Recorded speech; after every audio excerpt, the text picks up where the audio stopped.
ನನ್ನ ಹೆಸರು ಕಲಾವಿದ ಅಂತ. ನಾನು ಗೋಪಾಳದ ನಿವಾಸಿ. ನಂದು ಟೈಲರ್ ಅಂಗಡಿ ಇದೆ. ನಾನು ಟೈಲರ್ ಕೆಲಸ ಮಾಡ್ತಾ ಇದ್ದೀನಿ. ಪ್ರತಿ ವರ್ಷನೂ ನಾನು ಸಮಾಜ ಸೇವೆ ಮಾಡ್ಕೊಂಡ್ ಬಂದಿದ್ದೀನಿ. ಇಷ್ಟು ವರ್ಷನು ಕಲಾವಿದ ಚಾರಿಟಬಲ್ ಪಬ್ಲಿಕ್ ಟ್ರಸ್ಟ್ ಇಂದ ನಾನು ಪ್ರತಿ ವರ್ಷನೂ 6ನೇ ತಿಂಗಳಲ್ಲಿ ನಾನು ಬಡ ಮಕ್ಕಳಿಗೆ, ಗೌರ್ಮೆಂಟ್ ಶಾಲೆ ಮಕ್ಕಳಿಗೆ ಪ್ರತಿ ವರ್ಷನೂ 500 ಮಕ್ಕಳಿಗೆ ನೋಟ್ಬುಕ್ ವಿತರಣೆ ಮಾಡ್ತೀನಿ. ಈ 22 ವರ್ಷದಲ್ಲಿ ನಾನು ಒಂದು 8 ವರ್ಷದಿಂದ ಈ ಕಡೆಗೆ 1000 ಜನಕ್ಕೆ ಆಟೋ ಚಾಲಕರಿಗೆ ಕಾಕಿ ಶರ್ಟ್ ವಿತರಣೆ ಮಾಡಿದ್ದೀನಿ. ನಾಳೆ ಶನಿವಾರ ಅಂಬೇಡ್ಕರ್ ಭವನದಲ್ಲಿ 2 ಗಂಟೆಗೆ ಕಾರ್ಯಕ್ರಮ ಇದೆ. ಒಂದು 500 ಮಕ್ಕಳಿಗೆ ನೋಟ್ಬುಕ್ ವಿತರಣೆ ಕಾರ್ಯಕ್ರಮ ಇಟ್ಕೊಂಡಿದ್ದೀನಿ ನಾಳೆ. ಪ್ರತಿ ವರ್ಷನೂ ಇದುವರೆಗೂ ಮಾಡ್ಕೊಂಡ್ ಬಂದಿದ್ದೀನಿ. ಎಲ್ಲ ನಿಮ್ಮಂತರ ಆಶೀರ್ವಾದ, ದೇವರ ಆಶೀರ್ವಾದದಿಂದ ಇಲ್ಲಿ ಗಂಟನೂ ಚೆನ್ನಾಗಿ ನಡ್ಕೊಂಡ್ ಬಂದಿದೆ. ಮುಂದೇನು ನನ್ನ ಗುರಿ ಇರೋದೇ ಸಮಾಜ ಸೇವೆಗೋಸ್ಕರನೇ. ನಾನಿರೋದು ಸಮಾಜ ಸೇವೆಗೋಸ್ಕರನೇ ನಾನು ಬದುಕೋದು. ನಾನು ಈ ಸಮಾಜ ಸೇವೆ ಮಾಡ್ಬೇಕು ಅಂತ ನನಗೆ ಅನ್ಸಿದ್ದು ಒಂದು 22 ವರ್ಷದಿಂದ. ನಾನು ಒಂದು ಟೈಲರ್ ಅಂಗಡಿಯಲ್ಲಿ ಪೀಸ್ ವರ್ಕ್ ಮಾಡ್ತಾ ಇದ್ದೆ. ಆ ಪೀಸ್ ವರ್ಕ್ ಮಾಡೋ ಸಂದರ್ಭದಲ್ಲಿ ಇಬ್ರು ಗೌರ್ಮೆಂಟ್ ಶಾಲೆಯ ಮಕ್ಕಳು ಶಾಲೆಗೆ ಹೋಗ್ದಲ್ಲಿ ಅಲ್ಲಿ ಆಟ ಆಡ್ತಾ ಇದ್ರು. ನಾನು ಅವ್ರಿಗೆ ಕರೆದೆ. ಯಾಕಂದ್ರೆ ನನಗೆ ವಿದ್ಯಾಭ್ಯಾಸ ಇಲ್ಲದೆ ಇರೋದ್ರಿಂದ ಕಾರಣ ನಾನು ಅವ್ರಿಗೆ ಕರ್ದಿ ಯಾಕಪ್ಪ ನೀ ಶಾಲೆಗೆ ಹೋಗ್ಲಿಲ್ಲ ಅಂತ ಕೇಳಿದೆ. ಇಲ್ಲ, ಯೂನಿಫಾರ್ಮ್ ನಾವು ಹೊಲ್ದಿಲ್ಲ ಅಂತಂದ್ರು. ಯೂನಿಫಾರ್ಮ್ ಹೊಲ್ದಾಯ್ತಲ್ಲ ಅಂದ್ರೆ, ಇಲ್ಲ ಮನೆಯಲ್ಲಿ ಬಿಡಿಸ್ಕೊಳಕ್ಕೆ ದುಡ್ಡಿಲ್ಲ ಅಂತಂದ್ರು. ಹಾಗಾಗಿ ನಾನೇನ್ ಮಾಡಿದೆ, ಅವ್ರಿಗೆ ಕರೆದೆ. ನೀನ್ ಯೂನಿಫಾರ್ಮ್ ಕೊಟ್ರೆ ನೀನ್ ಶಾಲೆಗೆ ಹೋಗ್ತೀಯ ಅಂತ ಕೇಳಿದೆ. ಅವನು ಆಯ್ತು ಯೂನಿಫಾರ್ಮ್ ಕೊಟ್ರೆ ಹೋಗ್ತೀನಿ ಅಂತ ಹೇಳಿ ನನ್ನ ಅಂಗಡಿಯಲ್ಲಿ ಇದ್ದಿದ್ ಬಟ್ಟೆ ತೆಗೆದು ಕೊಟ್ಬಿಟ್ಟೆ.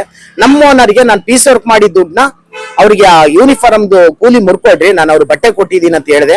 ಅವತ್ತು ನಾನು ಯೋಚನೆ ಮಾಡಿದೆ, ಏನಾರು ನನ್ನ ಕೈಯಲ್ಲಿ ಆದಷ್ಟು ಸಮಾಜ ಸೇವೆ ಮಾಡಕ್ಕೆ ಒಂದು ಅವಕಾಶ ಅವತ್ತಿಂದ ನನಗೆ ಸ್ಟಾರ್ಟ್ ಆಯ್ತು. ಏನಾರು ಮಾಡ್ಬೇಕು ಅಂತ ಅನಿಸ್ತಿತ್ತು. ಹಾಗಾಗಿ ಅದಾಗಿದ ತಕ್ಷಣ 1-2 ದಿನದಲ್ಲಿ ನಾನು ಯೂನಿಫಾರ್ಮ್ ಬಟ್ಟೆ ಎಲ್ಲ ಫ್ರೀ ಹೊಲ್ಕೊಡ್ತೀನಿ ಅಂತ ನಾನು ಎಲ್ಲರಿಗೂ ಹೇಳಿದಾಗ 285 ಜೊತೆ ಯೂನಿಫಾರ್ಮ್ ಗೌರ್ಮೆಂಟ್ ಶಾಲೆ ಬಟ್ಟೆ ಬಂತು.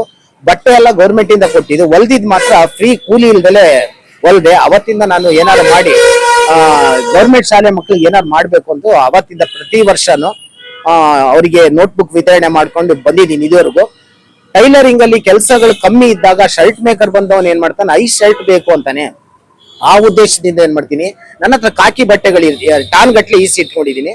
ಅವಾಗ ಒಂದು 3 ಶರ್ಟ್ ಗಿರಾಕಿ ಕೊಟ್ರೆ 2 ಶರ್ಟ್ ನನ್ ಬಟ್ಟೆ ಕೊಡ್ತೀನಿ. ಅದೇನಾಗುತ್ತೆ ಅಂದ್ರೆ ವರ್ಷಕ್ಕೆ ಒಂದು 200-300 ಶರ್ಟ್ ಆಗುತ್ತೆ. ಅದಕ್ಕೆ ಒಂದು ಕಾರ್ಯಕ್ರಮ ಮಾಡಿ ಆಟೋ ಚಾಲಕರಿಗೆ ಇದುವರೆಗೂ ಶಿವಮೊಗ್ಗದಲ್ಲಿ ಒಂದು 8 ವರ್ಷದಲ್ಲಿ 1000 ಶರ್ಟ್ ಕೊಟ್ಟಿದ್ದೀನಿ. ಇಲ್ಲಿವರೆಗೂ ಸಮಾಜ ಸೇವೆನೇ ಗುರಿಯಾಗಿ ಇಟ್ಕೊಂಡು ನನ್ ಗುರಿ ಇರೋದೇ ಸಮಾಜ ಸೇವೆ ಏನಾರು ಮಾಡ್ಬೇಕು ಅಂತ. ಪ್ರತಿ ವರ್ಷನೂ ನಾನು 6ನೇ ತಿಂಗಳಲ್ಲಿ ಕಾರ್ಯಕ್ರಮ ಮಾಡ್ತೀನಿ. ಈ ವರ್ಷ ನಾಳೆ ಶನಿವಾರ ದಿನ 6ನೇ ತಾರೀಕು 2 ಗಂಟೆಗೆ ಅಂಬೇಡ್ಕರ್ ಭವನದಲ್ಲಿ ಕಾರ್ಯಕ್ರಮ ಇದೆ. ಈ ಕಾರ್ಯಕ್ರಮ ಮುಗಿದ ತಕ್ಷಣ ಇನ್ನು 2 ತಿಂಗಳು ಬಿಟ್ಟು ನಾನು ಇನ್ನೊಂದು ಕಾರ್ಯಕ್ರಮ ಮಾಡ್ಬೇಕು ಅಂತ ಪ್ಲಾನ್ ಇದೆ. ನನ್ನ ಗುರಿ ಇರೋದೇ ಸಮಾಜಕ್ಕೋಸ್ಕರ. ನಾನು ಸಮಾಜಕ್ಕೋಸ್ಕರನೇ ಬದುಕ್ತೀನಿ. ನನ್ನ ದುಡಿಮೆಯಲ್ಲಿ 125% ಪ್ರತಿದಿನ 125% ನಾನು ಒಂದು ಉಂಡಿಗೆ ಹಾಕ್ತೀನಿ. ಆ ಉಂಡಿಯಲ್ಲಿ ಪ್ರತಿ ವರ್ಷನೂ 6ನೇ ತಿಂಗಳು ನಾನು ಆ ಉಂಡಿನ ಹೊಡಿತೀನಿ. ಆ ಉಂಡಿನ ಹೊಡೆದಾಗ ಹತ್ರ ಒಂದು 70-80 ಸಾವಿರ ರೂಪಾಯಿ ಇರುತ್ತೆ. ಆ 70-80 ಸಾವಿರದಲ್ಲೇ ನಾನು ಕಾರ್ಯಕ್ರಮವನ್ನ 6ನೇ ತಿಂಗಳು ಹಮ್ಮಿಕೊಳ್ತಿದ್ದೀನಿ. ನನ್ನ ಹೆಸರು ಮೂತ್ರ ನಾಗರಾಜ್ ಅಂತೇಳಿ, ಸುಗಮ ಸಂಗೀತ ಕಲಾವಿದರಾಗಿ ಶಿವಮೊಗ್ಗದಲ್ಲಿ ವಾಸ ಮಾಡ್ತಾ ಇದ್ದೀನಿ. ಶ್ರೀಯುತರಾದಂತ ಕಲಾವಿದರು ಮೂತ್ರ ಪ್ಯಾಡೇಸ್ಗೆ ಅವಾಗೆ ಬರ್ತಾ ಇದ್ರು. ನಂತರ ಪ್ರತಿ ದಿವಸ ನಮ್ಮ ಹೋಟ್ಲಿಗೆ ಕಾಯಂ ಕಸ್ಟಮರ್ ಆಗಿ ಬರ್ತಾ ಇದ್ರು. ಬಂದಾಗ ಅವರನ್ನು ಸ್ವಲ್ಪ ಮಾತು ಕಡಿಮೆ ಇರುವಾಗ ಸಪ್ಲೈ ಮಾಡ್ತಕ್ಕಂತ ಹೆಣ್ಣು ಮಕ್ಕಳಿಗೆ ಅಥವಾ ಯಾರು ಮಾಡ್ತಾರೆ ಬಡ ಮಕ್ಕಳಿಗೆ ಅಥವಾ ಬಡ ಕೆಲಸಗಾರರಿಗೆ ಆದಷ್ಟು ಸ್ವಲ್ಪ ಹಣಕಾಸಿನ ನೆರವನ್ನು ಕೊಡೋದನ್ನು ನೋಡಿದೆ ನಾನು. ಈ ವ್ಯಕ್ತಿ ಏನಿರ್ಬಹುದು, ಇವ್ರನ್ನ ಪರಿಚಯ ಮಾಡಿಸ್ಬೇಕು, ಏನಾದ್ರೂ ಮಾಡಿ ಸಮಾಜಮುಖಿಯಾಗಿ ಇವ್ರನ್ನ ತರಬೇಕು ಅಂತ ಆಲೋಚನೆ ಮಾಡಿದಾಗ ಇವ್ರದ್ದು ಹಿನ್ನೆಲೆ ಎಲ್ಲ ಗೊತ್ತಾಯ್ತು. ಇವ್ರು ಈ ತರ ಸಮಾಜ ಸೇವೆ ಮಾಡ್ತಾರೆ ಅಂತ ಹೇಳಿ. ಅದಲ್ಲದೆ ನನಗೆ ಇನ್ನೊಂದು ಅವರಲ್ಲಿ ಇನ್ನೊಂದು ಪ್ರತಿಭೆಯನ್ನು ಹೊರ ತರಬೇಕು ಅಂತೇಳಿ, ಸರ್ ಇದೆಲ್ಲದು ಬಿಟ್ಟು ನೀವು ಏನ್ ಮಾಡ್ತಾ ಇದ್ದೀರಿ ಸರ್, ನಾನು ಹಾಡು ಕೂಡ ಆಡ್ತೀನಿ ಅಂತ ಹೇಳಿ. ಅವಾಗ ಏನಾಯ್ತು, ಇವರನ್ನ ನಾನು ನಮ್ಮ ಶಾಂತಿ ಸಾಗರ ಕರಾವಕೆ ಗ್ರೂಪಿಗೆ ಇವ್ರನ್ನ ಕಾಯಂ ಸದಸ್ಯರಾಗಿ ನೇಮಕ ಮಾಡ್ಕೊಂಡ್ಬಿಟ್ಟು ಪ್ರತಿಯೊಂದು ಕಾರ್ಯಕ್ರಮದಲ್ಲಿ ಇವರು ಅತ್ಯುತ್ತಮವಾಗಿ ಹಾಡೋದನ್ನ, ಇವರ ಹಾಡುಗಾರಿಕೆಯನ್ನ ತುಂಬಾ ನಮ್ಮ ಕಲಾ ತಂಡದಲ್ಲಿರ್ತಕ್ಕಂಥ ಗ್ರೂಪ್ ಪ್ರತಿಯೊಬ್ಬರು ಕೂಡ ಮೆಚ್ಚಿಕೊಂಡ್ರು.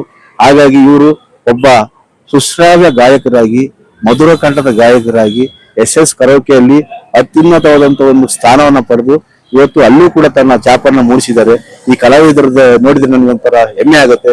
ಇವರನ್ನು ಏನಾದ್ರೂ ಮಾಡಿ ಸಮಾಜಮುಖಿಯಾಗಿ ನೋಡ್ಬೇಕು, ಸಮಾಜಕ್ಕೆ ಪರಿಚಯ ಮಾಡಿಸ್ಬೇಕು ಅನ್ನೋ ನಿಟ್ಟಿನಲ್ಲಿ ಇವತ್ತು ತಮ್ಮ ಮುಂದೆ ಈ ನನ್ನ ಅಭಿಪ್ರಾಯವನ್ನು ವ್ಯಕ್ತಪಡಿಸ್ತೀನಿ.